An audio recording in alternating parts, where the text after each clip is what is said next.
Very unfortunate, I must say. Forget about 79 days. For such scale of violence, even a week is a long time. Silence is deafening. And I'm very disappointed as a leader. Central government is holding all the cards, and that is why we're still pleading with the central government. We have no hope whatsoever of justice or whatever from the state government.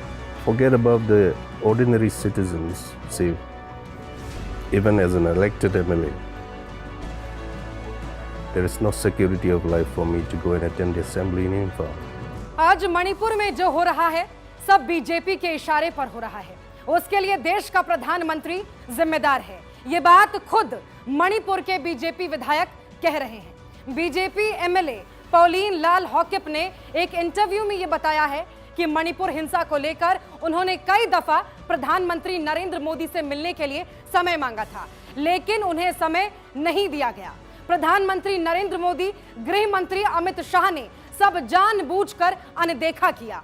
Manipur में घर जलते रहे, प्रधानमंत्री चुनाव प्रचार करते रहे, सरेआम महिलाओं की इज्जत लुटती रही और प्रधानमंत्री अमेरिका और फ्रांस घूमते रहे। और जब पूरा मामला देश के सामने आ गया तो संवेदना के 36 सेकंड में छत्तीसगढ़ और राजस्थान बोलकर आरोप प्रत्यारोप का खेल खेलने लगे। घटना चाहे राजस्थान की हो, घटना चाहे छत्तीसगढ़ की हो, घटना चाहे मणिपुर की हो। शर्म नहीं आती आपको इतनी घटिया राजनीति करते हुए? पीएम मोदी, क्या आप मुझे सुन सकते हैं? शायद नहीं सुन पाएंगे, क्योंकि सुनने की शक्ति ही नहीं है आप में। आपके विधायक खुद ये बात कह रहे हैं कि आपकी पार्टी, आपकी डबल इंजन की सरकार इस घटना के लिए, इस स्थिति के लिए जिम्मेदार है।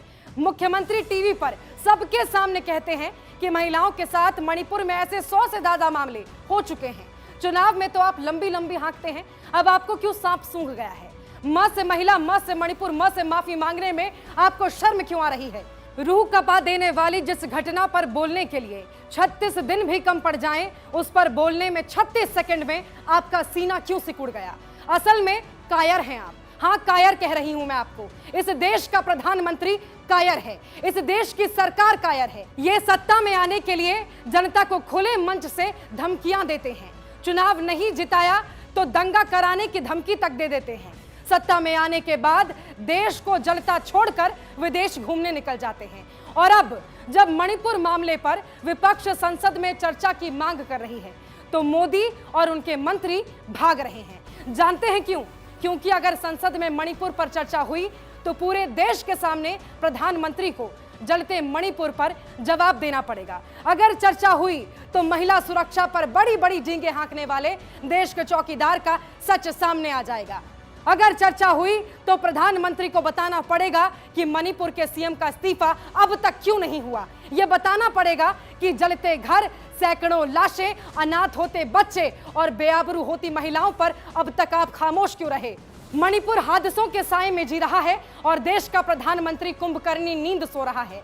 जब कभी वर्तमान भारत का इतिहास लिखा जाएगा तो मोदी सरकार के कार्यकाल को बेशर्म काल लिखा जाएगा।